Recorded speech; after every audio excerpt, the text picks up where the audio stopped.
要用总朋友用写的感觉呢故事都差古到了他们至少是都被说的东龙天奴那样努力记录被领导想要车能够记呢我大概了他们至少是呢在就อเมริกาที่ยูเครนผู้ตัว被说的东龙ต่อการถอยเซเลนสกี้ president เซเลนสกี้ของยูเครนที่president ทรัมป์อเมริกาก็ตัวละมุชิจ่าชิเจเอาไปหล่อเนาะโดตีเดาที่อเมริกาที่ลูวีตาลอนเดอต่อการเดรอที่เราจะตรงนู้นที่เปล่าลูเปลินดูอัเชียนังก็นู้นที่เปล่าเปลินดูอัเชียนังก็จีนนะเจ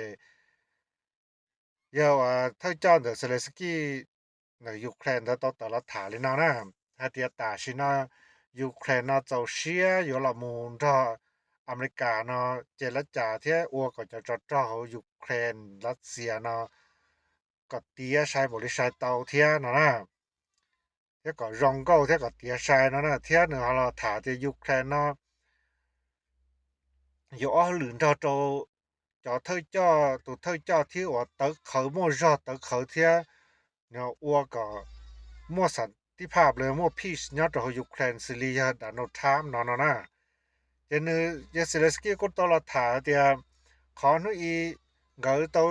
ทามเทเกอเทียเจลิเวนเนหลายกูตลอดมาชิตาชิตาชิเจมิจีเนาะตอตีว่าเจได้ที่อเมริกาตีนะเจคนนอกูอย่าอีอย่าอวโตเนาะ给都写的检查写了呢，你去啥的个有么可能天，但是他们是他就这里就是么可能了，那就กูyaอีเขาโออยู่เกที่ตูเชียเกอร์นะนึกตลอดฐานแล้วยังวิยาเตียตอเซเลสกี้ฮาตอโอลินานะตอสิจะสิเจดอตอนนั้นมาวิเตียแต่ฉะนั้นยูเครนนะสากอยูเครนนะมั่วสันติภาพยูเครนนะมั่วรู้บังหมอเทียลูกยูเครนนะตอรับประกันจากความมั่นคงเทียจื้อรู้ได้เฉกับตัวเขาแล้วตอนได้เรามาเชื่อสังจะขนาดอย่างที่เลย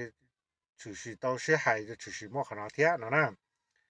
เท่าคันเดลาเจยเซเลสกี้กูตลอดถาเดียยูเครนนะเจ้าเชียอยู่มั่วจากเขาเนี่ยเขากูนะจอตัวอเมริกาก็อเมริกาเจ้าตัวพัฒนาที่เจ้าตัวจีเขาว่าจะลาหลัวหมู่ก่อนเดหรือยาตอนเดนอนนะแต่ลาหลัวน้ำมันหัวลาหลัวเทคโนโลยีเนาะแล้วคันเดลานะเจเจลิเวนหรือทั้งเดอ president อเมริกายังนะกูตลอดถาเดียเกชิกงเตว่า peace ระยะสันติภาพยอดเขาเดอเมริกาที่อยู่รัสเซียยูเครนนะขน้อยให้เขาจริงจียงชับเลยนะที่ยงโตชัวตูชัวป้านังลีนะนี่จิจีเดียอีป้าเตาซื้อชัวป้าเราเป็นเตาทันได้ยงตันชอนะนะแล้วก็เดลาเจรัสเซียตูข้อสนเดรัฐบาลหัวdomestic based cost 呢然后ก็ตตลอดถาที่ให้เจ้าของอเมริกาเจียจีเชีย